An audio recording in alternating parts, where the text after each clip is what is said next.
una serie que le hemos puesto por nombre Edificando. Yo quiero pedirte que pienses por un momento en qué viene a tu mente cuando hablamos de edificar. Cuando hablamos de edificar, para mí viene algo así: una construcción, el comenzar a hacer algo como una casa, el comenzar a hacer una vida. Todos de alguna forma edificamos. Y vamos a ver a través de esta serie que vamos a trabajar en el mes de marzo, cómo todos nosotros edificamos de alguna manera, pero qué es lo más urgente e importante que debemos de edificar en este tiempo. Así que quiero pedirte que mires un momento a la persona que está detrás tuyo o a la que está cerca y dile: es tiempo de edificar. Qué bueno que puedas edificarlo con una sonrisa de esas sonrisas de 200, de 100 a 100. Y vamos a ver que para poder nosotros edificar, primero tenemos que aprender a restaurar. Restaurar, según el diccionario, es arreglar los desperfectos de una obra de arte, de un edificio o de una cosa. Es decir, poner algo en el estado original, si ese estado es el mejor. Y quiero que veamos esta pintura, si tú puedes ver en la pantalla. Esta pintura se llama Salvator Mundi. Se la atribuye a Leonardo da Vinci. Fue creada alrededor del año 1500. Es una pintura que representa a Jesucristo, según el pintor, ¿no? Y es considerada la pintura más costosa de todos los tiempos. Antes de ser vendida por nada más y nada menos que 450 millones de dólares, imagínate eso. Antes de ser vendida tuvo que ser restaurada porque durante mucho tiempo estuvo guardada y eso había impedido que estuviera en sus colores originales y conforme a su diseño original. Por eso, luego de restaurarla, la pusieron en una subasta. Inicialmente se pensaba que costaría unos 70 o tal vez 80 millones de dólares. Imagínense, terminó vendida en 450 millones. A veces uno puede tener algo en la vida que cree que tiene un valor, pero luego descubres que tiene un valor mucho más grande, mucho más alto de lo que tú pensabas. Y al igual que esta pintura, muchos de nosotros podemos pensar que nuestras vidas no valen mucho, que lo que hacemos, que nuestro trabajo no es tan importante, que lo que Dios tiene para tu vida tal vez no es tan valioso e importante como lo que Dios tiene para la vida de otras personas. Y hoy te tengo una buena noticia: todos somos más valiosos que esta obra de Salvator Mundi. Esta obra no iguala lo que tú y yo somos para el Señor. ¿Cuántos damos gracias a Dios por eso? Y le damos un fuerte aplauso al Señor. Imagínate tener algo como esta obra que termina costando tantos millones de dólares. ¿Qué es lo más costoso que has tenido que restaurar? ¿Qué es lo más difícil de restaurar para tu vida? Y quiero pedirte que prestes mucha atención a esta historia, cuyo protagonista es Lee Brock. Lee Brock era un hombre, un cazador, muy buen cazador, por cierto, y en octubre del 2016 salió a cazar venados. Salió con su escopeta, como siempre lo hacía. De hecho, era un día muy fructífero para él porque había visto un lugar donde había muchos venados. Sale a cazar, logra cazar uno de ellos, pero como estaba en el bosque muy profundo y ya oscurecía, decidió ir al día siguiente a recuperar su presa. Al ir a ver su venado, que había cazado el día anterior, mientras lo encontraba, ve el cuerpo del venado, se acerca a él y mientras agarraba a su presa, siente un golpe muy fuerte en su cabeza. Algo lo había golpeado y mientras él caía en el suelo, lo seguía golpeando. Perdió la conciencia unos minutos y al abrir sus ojos, descubre un gran oso grizzly de aproximadamente 2 metros. Sintió un ardor profundo en su rostro. Su instinto de conservación lo llevó a buscar la escopeta, pero el oso, al detectar que estaba buscando su arma, le dio otro golpe que terminó desgarrando su brazo. Lee Brock alcanzó a coger su cuchillo, se defendió como pudo del oso, lo hirió, el oso huyó, pero algo estaba mal en Lee. Se dio cuenta que su cara le ardía mucho. había perdido gran parte de su rostro. Y este hombre, si me ayudas a la siguiente, si me ayudas un momento apagando las luces, Lee Rowe perdió su nariz ante el ataque del oso. Esto hizo que él durante muchos años tuviese que ser operado para restaurar su rostro y parte de su cara. Hoy en día Lee Rowe ha logrado recuperar en gran parte su rostro, aunque no su nariz, y es un hombre que vive agradecido por la vida. Y cuando está de mal humor, él dice con mucho buen humor: tal vez he perdido un tornillo. Y textualmente Lee Rowe tiene varios tornillos en su rostro. Y yo creo que este hombre es un ejemplo de resiliencia, como después de algo que perdió, puede tener un buen humor de decir: se me perdió un tornillo. ¿Cuántos hemos perdido un tornillo alguna vez? ¿Cuántos hemos sentido que algo en la vida se nos perdió? Se te perdió tal vez la ilusión, se te perdió el buen humor, se te perdió el ánimo por las cosas que has tenido que vivir. Y a veces hasta uno viene a la iglesia y antes de venir algo pasa y te quita la emoción, la ilusión o la alegría. Hemos pasado por eso. Al igual que Lee Rowe, todos tenemos algo que restaurar, todos tenemos algo que recuperar. Y hoy te tengo una buena noticia: Dios quiere restaurar aquello que has perdido en tu vida. Pero para eso es importante que identifiques qué sientes que has perdido en tu vida. ¿Qué sientes que al igual que Lee Rowe te hace falta? Él sintió que algo le hacía falta y sentía que algo le ardía en la cara. Y resultó que había perdido gran parte de su rostro. Hoy te quiero hablar de cómo podemos nosotros restaurar para poder edificar, porque antes de edificar muchas veces va a ser necesario restaurar. Y quiero pedirte que nos vayamos a la Biblia, al libro de Nehemías, en el capítulo 1. Voy a hablar de la Nueva Traducción Viviente, es la que me gusta mucho porque su lenguaje es bastante actual, bastante fresco. Y dice la Escritura que Nehemías era el copero del rey, era un hombre que tenía una buena posición, trabajo seguro, sustento seguro, una buena economía. Ese era Nehemías. Él servía al rey Artajerjes. Dice la Biblia en el capítulo 1 de Nehemías: a fines del otoño, en el mes de Quisleu, del año 20 del reinado del rey Artajerjes, ya sabes, un buen nombre para tu hijo, me encontraba en la fortaleza de Susa. Ananí, uno de mis hermanos, vino a visitarme con algunos hombres que acababan de llegar de Judá. Les pregunté por los judíos que habían regresado del cautiverio y sobre la situación en Jerusalén. Él no sabía cómo estaban sus paisanos, los de Jerusalén, no sabía cómo estaban. Sin embargo, a pesar de que él también había tenido que salir de su tierra, quiso saber cómo estaban, qué había pasado. Y la noticia que recibe no fue buena. Dice el versículo 3, y me dijeron: las cosas no andan bien. Los que regresaron a la provincia de Judá tienen grandes dificultades y viven en desgracia. La muralla de Jerusalén fue derribada y las puertas fueron consumidas por el fuego. ¡Wow! ¡Qué terrible noticia! No van bien las cosas. Te vas de viaje y te dicen: ¿saben qué? En tu barrio las cosas andan terribles, cada vez más delincuencia. Tus papás te dicen: no podemos ni salir a pasear al perro porque hasta el perro se lo roban. Ya ni pulgas tiene el perro. ¿Por qué? Porque hasta las pulgas se la han robado. Entonces, de pronto las noticias tal vez no son buenas, no son agradables. La situación es tan difícil que aquellos que viven allí todavía viven en desgracia. Pero además, las murallas habían sido derribadas. Para poner en perspectiva esto, ¿cuántos tenemos cerramiento en nuestra casa? Un cerramiento en nuestra casa, departamento. Normalmente, aquí en nuestro país, en Ecuador, es normal los cerramientos en las casas. Es decir, paredes, porque este video, lo explico porque este video lo ven en otros países. En nuestras casas, para la puerta de acceso o antes de la puerta de acceso, construimos muros con rejas en muchas ocasiones por seguridad, porque la mayoría de personas tuvimos que hacerlo para que no se entren a robar.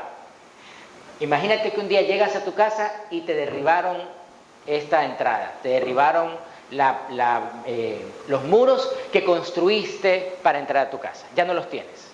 Ahora es fácil que alguien se acerque a tu ventana y te pueda ver. Es fácil que alguien se acerque a tu puerta y la pueda patear y pueda entrar. Es fácil que alguien pueda robar. Ya no puedes sacar a tu perro porque ya no tienes muros de contención. Ya no hay cerramiento, ya no hay murallas que protejan. Eso era lo que pasaba en ese lugar, en Jerusalén. Las ciudades de la antigüedad tenían que estar amuralladas, gracias, porque si no iban a ser constantemente atacadas. Y lo más seguro es que logren romper las seguridades y puedan matar a las personas o robarle en el mejor de los casos. ¿Qué hizo Nehemías? Dice la Biblia: cuando oí esto me senté a llorar. De hecho, durante varios días estuve de duelo, ayuné y oré al Dios del cielo. ¿Qué harías tú si tuvieras la oportunidad de cambiar algo en nuestro país? Si tú tuvieras un superpoder, si de pronto descubres que tienes un poder como esos de los X-Men o de los Avengers y de pronto te inyectaron algo, no sé, y descubres que tienes mucho poder, que tienes superfuerza o que tienes tal vez una gran agilidad o puedes volar, ¿qué harías tú para cambiar este país? No sé si a ustedes les ha pasado, pero a veces uno quisiera tener como no sé, las armas de Batman y así, quisiera de alguna forma frenar la delincuencia, dedicarme las noches a vencer a los maleantes. Y yo me acuerdo que cuando era un niño veía las noticias, yo me imaginaba, yo tenía una Chopper 86, y entonces en ese tiempo me acuerdo que estaba de moda Batman, y Batman, aparte del Batimóvil, tenía también una motocicleta, y él andaba en tu motocicleta también venciendo a los malos, y yo me imaginaba en mi Chopper 86 venciendo a los malos. Porque uno en su imaginación y en su frustración quisiera hacer algo en contra de los malos.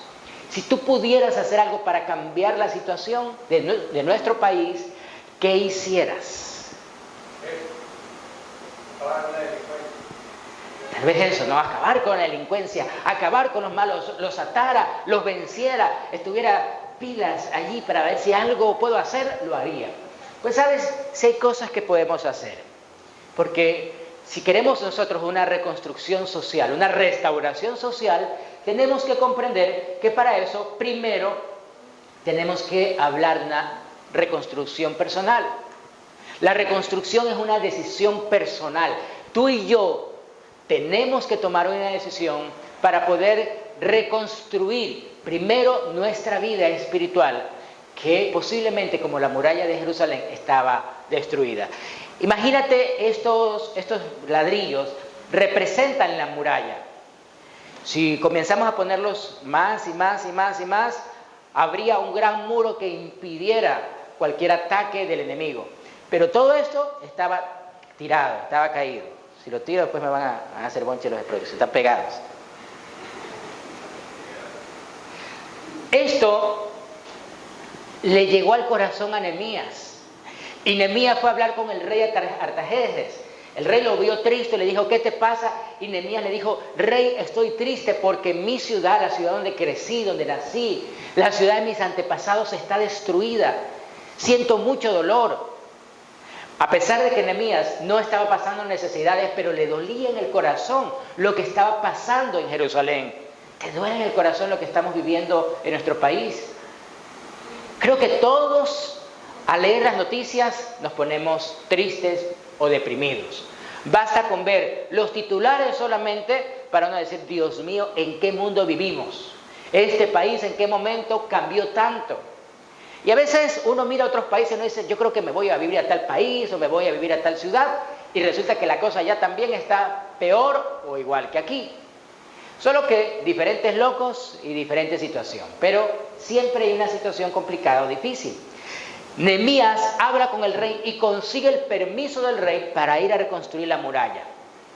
Pero Nehemías, además de pedir el permiso, también le pide los materiales. Reconstruir una muralla no iba a ser fácil. No es como el cerramiento de tu casa. Eran cientos de metros de construcción. Además, en ese tiempo no habían depósitos de materiales. Tú cuando quieres construir algo vas al depósito de materiales, ahí donde trabaja Pedrito, cortes comerciales. Y allá coges, compras y llevas a tu casa con un carro, contratas personas que te bajan el material y listo, ¿sí o no? Lo difícil es conseguir el dinero, pero de allí el resto hoy es fácil. En ese tiempo no era tan fácil porque no habían depósitos, no habían carros a gasolina, habían carros a caballo. No iba a ser fácil la reconstrucción. Además, no todas las personas querían reconstruir. Algunos se habían acostumbrado a que vinieran a robarles. Algunos se habían acostumbrado a vivir desprotegidos. Ten mucho cuidado porque lo peor que puede pasarte es acostumbrarte a vivir mal. Muchas personas se acostumbran a vivir mal y normalizan una forma de vida equivocada. Muchos, por ejemplo, se acostumbran a que les roben. Yo tenía un amigo que se había acostumbrado a que le robaran todos los días. Los ladrones lo tenían ya pillado cada vez que llegaba y le decían, todos los días te vamos a robar. Entonces él decía, mira, yo lo que he hecho es que todos los días tengo $1 aquí para darles y trato de estar siempre con lo justo. Y le decía, loco, pero no puedes dejarte robar, tienes que hacer algo. Y me decía, ¿qué más puedo hacer? Prefiero eso a que me vayan a golpear. Y en la vida a veces pasamos así. Mujeres que se acostumbran al maltrato de su marido o al maltrato de su novio. Chicos que se acostumbran a una mala forma de vida en su cuarto. Hay cuartos de solteros que por Dios parecen una jungla. Tú entras ahí y encuentras de todo. Encuentras todo menos la cama. Muchos van a su cuarto. Yo creo que es como entrar literalmente a una jungla. No encuentras de todo. Y hasta insectos y todo eso. Y es una hazaña. Puede ser que te hayas acostumbrado a vivir mal. Te hayas acostumbrado al desorden, te hayas acostumbrado a la sociedad o te hayas acostumbrado a la delincuencia. ¿Cuántos vamos de pronto a nuestro hogar y cuando llega una visita tú le dices, tranquilo, no te va a pasar nada porque estás conmigo? Y ves ahí a los choritos de la esquina que ya hasta los conozco, ya ellos ya saben. Y te acostumbraste a ese estilo de vida. Tal vez te acostumbraste a vivir con miedo. Ya sabes a qué hora comienzan a derramar balas y entonces dices, no, ya sé que a esa hora comienzan a darse balas, entonces me guardo, me cuido. Nos hemos acostumbrado a vivir mal, externamente o socialmente, pero también dentro de nuestras casas o emocionalmente. Nos hemos acostumbrado tal vez al maltrato de alguien, tal vez al mal pago de un jefe. Hay jefes que son maltratadores también, que son groseros o que te pagan cuando les da la gana. Todo esto, aunque no lo creas, no es normal, pero nosotros muchas veces normalizamos lo que no está bien. Y muchos en Jerusalén habían normalizado el estar mal, el vivir sin murallas, el vivir sin protección y tal vez soportar que alguien venga de vez en cuando a robar. Esto pasaba con el pueblo de Israel hasta que viene Nehemías y comienza a hablarles de una reconstrucción de las murallas. Comienza a hablarles de lo necesario que era volver a levantar los muros y que no podíamos seguir viviendo mal. Y creen en Nehemías. Y miren a continuación lo que pasa. Dice la Biblia en Nehemías 3, entonces Eliasib, el sumo sacerdote, y los demás sacerdotes comenzaron a reconstruir la puerta de las ovejas. La dedicaron y colocaron las puertas, levantaron la muralla hasta llegar a la torre de los 100, la cual también dedicaron, y hasta la torre de Ananeel. Si hablamos de reconstrucción de una muralla de protección, lo más lógico que hubiese sido reconstruir la muralla que está al frente de tu casa. ¿Sí o no? Y vamos a ver a lo largo del estudio de Nehemías, en este mes, que ellos sí hicieron eso. Pero lo primero que reconstruyeron, dice la Biblia, fue la puerta de las ovejas. Jerusalén en esa época tenía 12 puertas. Y una de las puertas era esta puerta, la puerta de las ovejas, de la cual quiero hablarte hoy. La Biblia también menciona que los primeros en reconstruir eran los sacerdotes. Ellos fueron.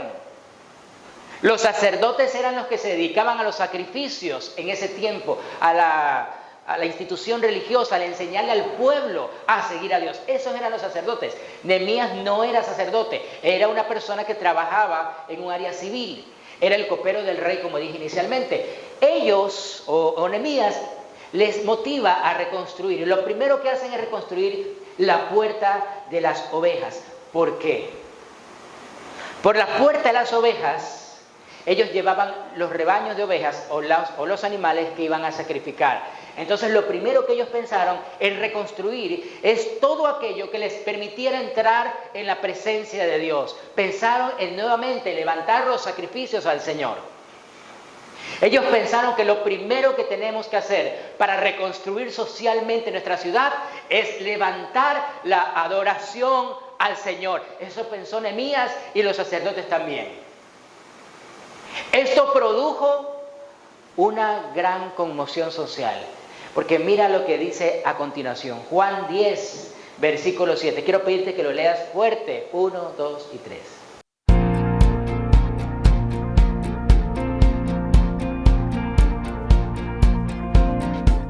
Yo soy la puerta de las... ¿Será coincidencia que ellos comenzaron a restaurar la puerta de las ovejas y años después el Señor Jesús les dice, yo soy la puerta de las ovejas? Él es la puerta. Y coincidentemente, en los tiempos de Nehemías, cuando comienzan a reconstruir la muralla, la primera porción de la muralla que levantan es la puerta de las ovejas. Restauran o buscan que todo el pueblo restaure su comunión con Dios. Porque eso es lo más importante. Antes de pensar en una reconstrucción social, tenemos que pensar en una restauración espiritual. Porque muchos, no solo los que no conocen de Cristo, sino muchos cristianos tienen nula comunión con Dios. Muchos creen estar bien. Pero hoy de parte de Dios te digo, tal vez las cosas no están bien como tú pensabas. Se te ha normalizado el pecado. Se te volvió común el vivir mal. Se te volvió común el estar mendigando amor. Se te volvió común estar en una relación tóxica. Se te volvió común la escasez, la pobreza. Se te volvió común algo que lastimosamente te está llevando a no tener la vida que Jesús te quiere dar. Y lo primero que tenemos que hacer, antes de señalar al presidente, a las autoridades, es señalarnos a nosotros. ¿Cuántos tenemos la muralla destruida y no nos hemos dado cuenta? Nuestra vida íntima con Dios se nos volvió una vida chabacana. ¿Sabes qué es chabacana? Es el típico, no, Dios es papá, todo está bien, Dios es chévere. Tal vez olvidaste que además de la gracia, también Dios es fuego consumidor. Y Dios nos demanda santidad, Dios nos demanda apartarnos. Es cierto que Dios es papá, Dios es un padre perdonador, pero también es un juez. Y si tú te has topado con jueces que son correctos, si tú vas donde un juez y le dices, ¿sabes qué, juez? Tranquilo, quédese frío, yo le voy a dar para las colitas. Te encuentras a un vigilante de tránsito y sabes que cometiste la infracción y tú le dices, ¿sabes qué? Tranquilo, quédese frío, yo le doy para las colitas. Pero si esa persona es correcta, te va a decir, no me insulte, guarde su dinero, tenga la citación y váyase de aquí. ¿Cómo te sentirías? Mal, ¿verdad? ¿Cómo se siente Dios cuando nosotros decimos, no, pero Dios es papá, puedo abusar, no pasa nada, no ocurre nada? Tenemos nosotros que levantar nuestra comunión con Dios. Nuestra restauración social empieza por una restauración personal de la relación nuestra con el Señor. Pon tu mano un momento en el pecho y dile, Señor, yo quiero ser restaurado en mi comunión contigo. Amén. Jesús les dijo, yo soy la puerta de las ovejas. Por eso es importante restaurar nuestra relación con Jesús. Porque tal vez no está bien la relación con Jesús. Y quiero hoy hablarte de que en Juan 5, Jesús, el Señor, regresa a Jerusalén a la celebración de uno de los días sagrados para los judíos.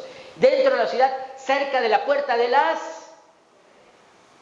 Otra vez, la puerta que restauraron en los tiempos de Nehemías. El Señor Jesús dice que Él es la puerta de las ovejas y Él entra por esa puerta en Juan 5.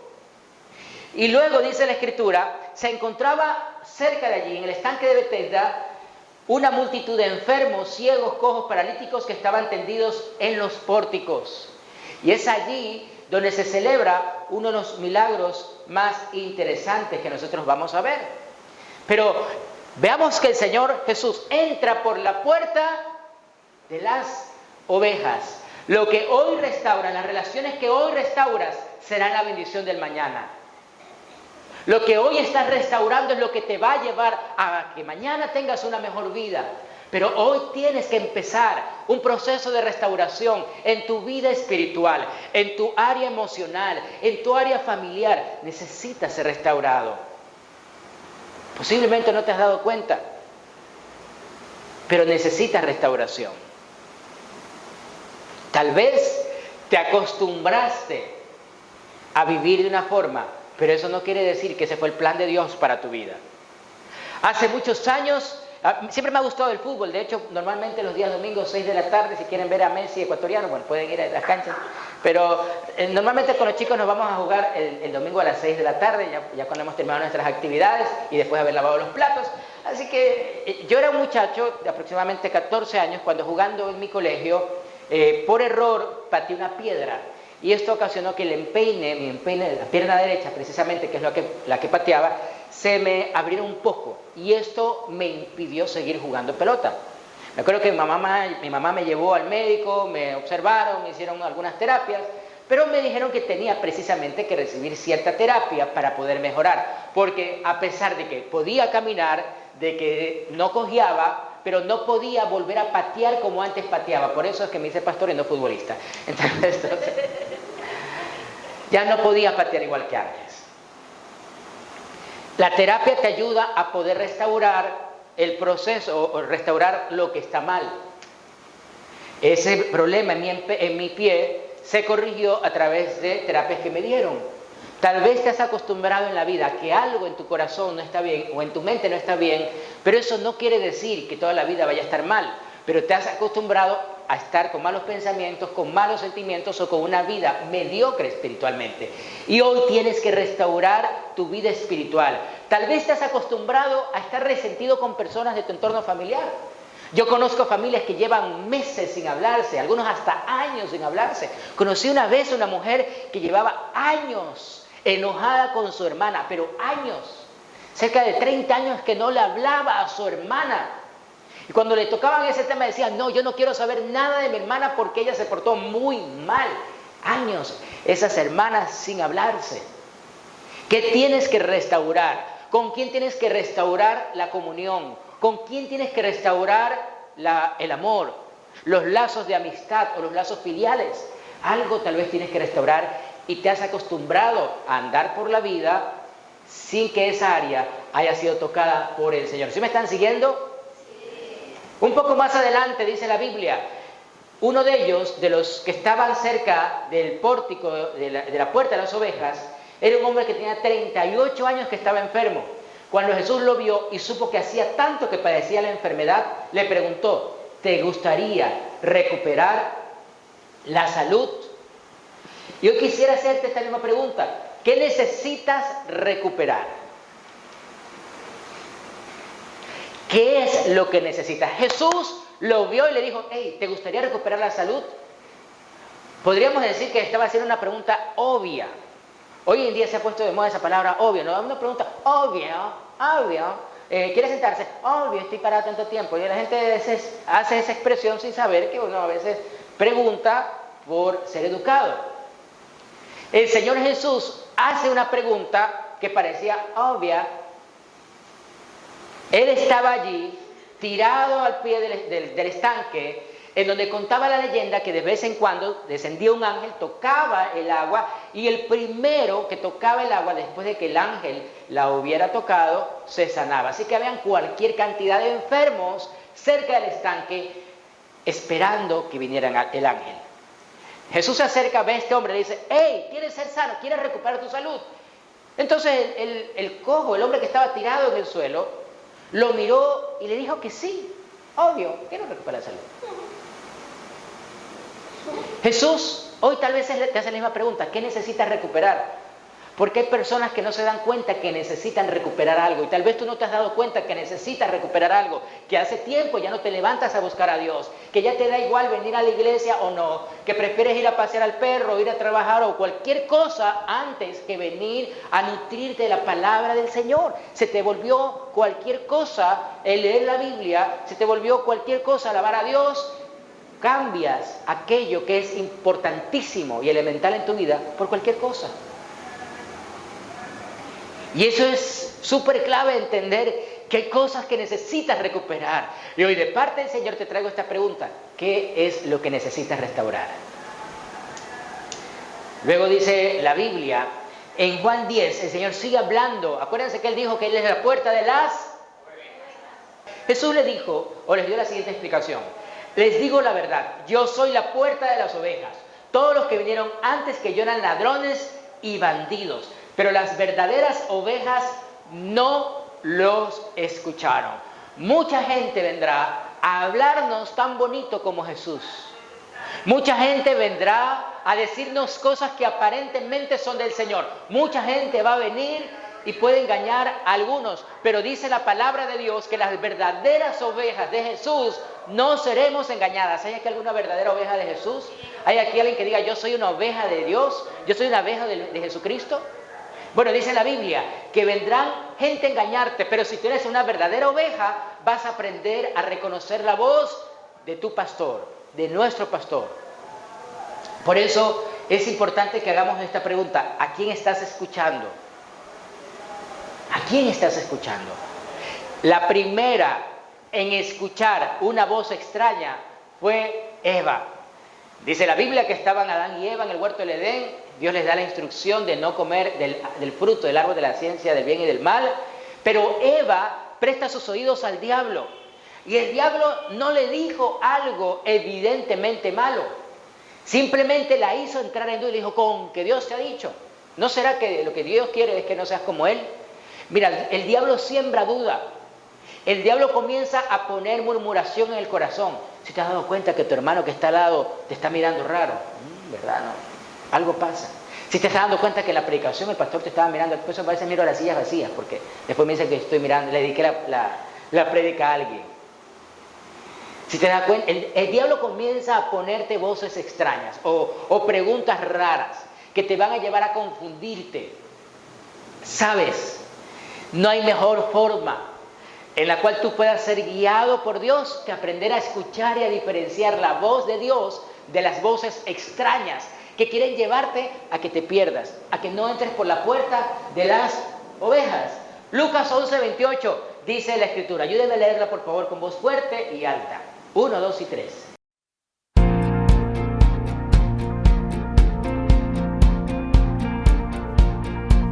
¿Cuál es la forma más eficaz de saber que Dios te está hablando? Su palabra.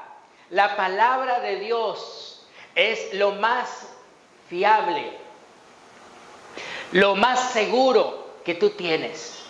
Que ella sea la carta náutica de tu vida, que ella sea la brújula. Por eso el mismo Señor dice, dichosos, más bien contestó, los que oyen la palabra, pero también los que la obedecen. No se trata solo de escuchar, sino que también obedezcas. Que también obedezcas lo que el Señor en su palabra hoy te está diciendo. Hoy te traigo esta recomendación de parte del Señor. Escucha la voz, solo la voz del Señor. Mira a tu vecino un momento y dile, escucha solo la voz del Señor.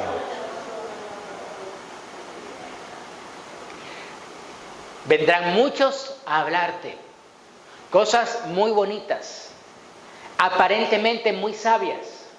¿Cómo sabes si son de Dios o no? Si en la palabra de Dios las afirma o no. Si la palabra de Dios las acentúa o no. Si la palabra de Dios las niega o no. Siempre la palabra de Dios es ese filtro que nos va a ayudar. Pero también Juan 10, en el versículo 9, dice la Biblia, yo soy la puerta. Los que entren a través de mí serán... O sea que la puerta de las ovejas producía salvación, porque a través de las ovejas se lograban los sacrificios, y los sacrificios eran para la redención del pueblo. Por eso los sacerdotes de la época dijeron, ¿sabes qué, Nehemías? Vamos a reconstruir así, pero empecemos por lo más importante, por la comunión con Dios, por entrar a la presencia del Señor. Eso es lo más importante, Nehemías. Y Nehemías dijo, sí, eso es lo más importante. Si tú quieres que nuestro país cambie, comienza por cambiar tú. Comienza porque tu corazón se vuelva a Jesús. Entrarán y saldrán libremente y encontrarán buenos... ¿Qué comen las ovejas? Pasto. Si tú y yo somos buenas ovejas, somos las ovejas del Señor, el Señor nos está prometiendo buenos pastos, buenos frutos, buenos resultados. Si buscamos a Dios, querida familia, tendremos aquello que tanto anhelamos y que tanto queremos. Es la promesa de Él, no mía. Hoy te invito a que pienses en aquello que te gustaría recibir de parte de Jesús. ¿Sabes? Jamás pierdas la esperanza de su amor y de su perdón. Cuando tú restauras tu vida espiritual, vuelves a recuperar la esperanza, vuelves a recuperar el aliento, vuelves a recuperar nuevamente la fe que se te ha perdido. ¿Por qué tanto cristiano tal vez en este momento no solo resentido, sino sin esperanza? Tanto cristiano depresivo. Porque hay muchos cristianos que hoy están en depresión, ¿sabes? Porque tal vez no están reconstruyendo su puerta. No están entendiendo que la vida espiritual es lo primero que hay que levantar. Pero de parte del Señor te invito a que hoy recuperes la esperanza del amor y del perdón del Señor. Dice Salmo 100, vamos a leerlo fuerte. Entrad por sus puertas con acción de gracias, por sus atrios con alabanza. Alabadle, bendecid su nombre, porque Jehová es bueno, para siempre su misericordia y su verdad por todas las generaciones. El Señor nos dice, entren por sus puertas con acción de gracias. Por eso siempre en la mañana, al comenzar nuestra reunión, ponemos música de exaltación. Al principio a mí me chocaba mucho la música de exaltación. La exaltación es la que es de júbilo, la que tú comienzas a aplaudir o comienzas a danzar. A mí me chocaba mucho eso. Pero cuando entendí que ante Dios debemos de entrar con actitud de acción de gracias. Cuando uno se siente agradecido, realmente agradecido, uno se siente feliz. Cuando tú entras a la presencia de Dios, piensa cuántas cosas Dios ha hecho maravillosas en tu vida. Cuántas cosas preciosas ha hecho Dios en tu familia. Cuántas veces Dios ha sido tu auxilio, ha sido tu socorro. Por eso el salmista dice, entremos por sus... Lo primero que tenemos que hacer, si Jesús es la puerta de nuestra vida, es restaurar nuestra relación con Jesús. Ir ante Él y decir, Señor, yo me siento indigno, pero te amo y quiero pedirte perdón por mis pecados. Quiero pedirte perdón, Señor, porque mi vida espiritual se volvió una religiosidad. Y no sé en qué momento me volví el fariseo que tanto odié.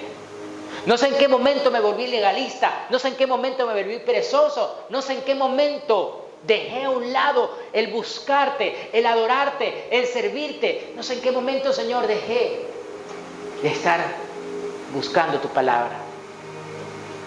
Luego también dice la Biblia, porque Jehová es bueno, para siempre su misericordia y su verdad por todas las generaciones. Te invito a que entres con gozo en la presencia del Señor. Dice la Biblia que el propósito del ladrón, en Juan 10:10, es robar, matar y destruir. Mi propósito es darles una vida plena y abundante. Identifica a tu enemigo.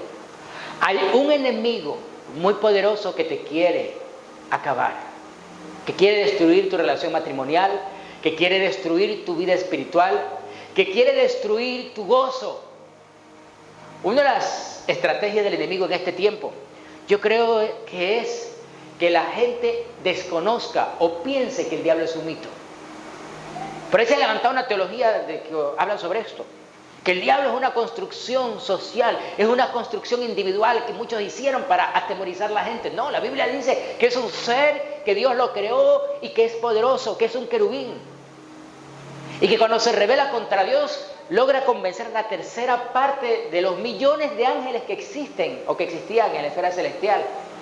Y que son echados a la tierra. Y ahora ese querubín, con esa gran cantidad de ángeles que se convierten en demonios, quieren acabar con la paz del mundo, quieren acabar con tu paz, te van a atacar. Cuando tú conoces de Jesucristo, te ganaste un poderoso enemigo. ¿No te has preguntado por qué antes de estar en Cristo no te pasaban tantas cosas como hoy te pasan? Antes, cuando uno estaba en el mundo, no me ocurrían tantas cosas. Claro, porque el diablo estaba contigo. Eras un hijo de Él.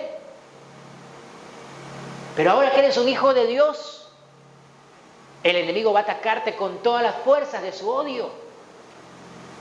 Quiere acabar con tu paz, quiere acabar con tu familia, quiere acabar con tu vida espiritual. Y es ahí donde comienza a susurrarte, ¿para qué tienes que ir a la iglesia? ¿Para qué tienes que levantarte temprano? ¿Para qué tienes que hacer esto? ¿Para qué tanto esfuerzo? ¿Para qué? Quédate mejor en la cama, quédate mejor en una fiesta, mejor ándate a otro lugar. ¿Para qué vas a ofrendar o diezmar? ¿Para qué? El diablo comienza a hacerte entrar en dudas acerca de los principios de la palabra del Señor. Tú decides si escuchar su voz o escuchar la voz del Señor. Por eso te invito a que pienses en esto. Recuerda que hay un propósito de Dios para tu vida, porque Juan 10:10 dice el Señor Jesús: mi propósito es darles una vida plena y abundante. Yo quiero invitarte que hoy te pongas en pie un momento y le digas: Señor, yo quiero tener una vida plena y abundante. Plena significa una vida feliz, una vida lo suficientemente buena. El Señor quiere darte una buena vida. El Señor quiere darte su paz. Esa paz que no se pierde en medio de las tormentas. Esa paz que no se pierde en medio de la tribulación. Pero el diablo va a querer arrebatártela. Y siempre va a buscar que pierdas aquello que Dios te quiere entregar.